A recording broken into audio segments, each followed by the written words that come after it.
Hi there, and welcome back to InstantGMP training. In this session, we're taking a closer look at how to sample materials and change their status within the inventory management module.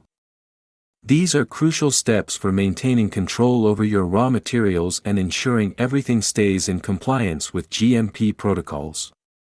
Let's get started. Once materials have been received and are in a quarantine status, the next step is to initiate sampling. Start by navigating to the inventory screen and locating the material you want to sample.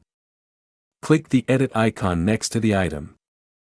This opens the general information screen. Here, you'll see all relevant data: the material name, vendor lot number, quantity received and quantity remaining, and relevant dates. To document the sampling process, open the Usage tab and click the Use Material button. Enter the quantity used and the UINT. Record a purpose if needed, such as QC testing or verification. Once complete, sign and click Confirm to save the record.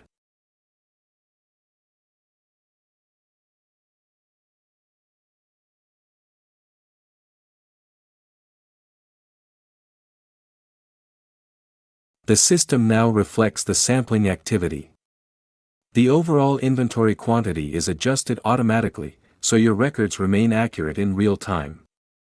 After testing is complete, the results can be uploaded into the Files tab.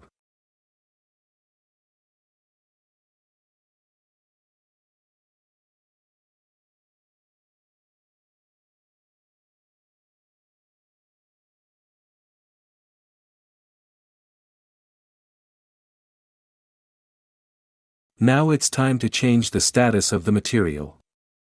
Only a user with the role of quality manager can change the status, so we will log out and log in a quality person.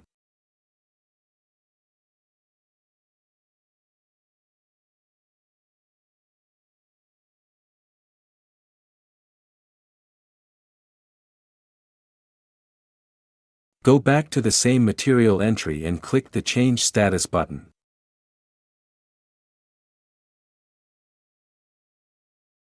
Select the appropriate new status from the drop-down menu, such as approved or rejected based on your SOPs and test outcomes.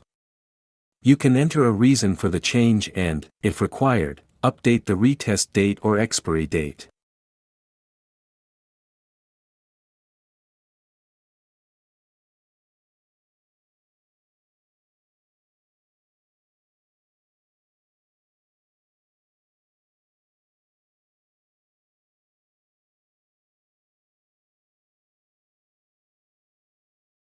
Sign and click Confirm to apply the update. Just like that, the status is updated and visible to all authorized users. The full status change history is recorded and traceable, which supports complete GMP compliance. That wraps up this training on sampling and status changes in InstantGMP's inventory management module. With these tools, your team can keep material control tight, documentation clean, and operations fully compliant. Thanks for watching, and we'll see you in the next session.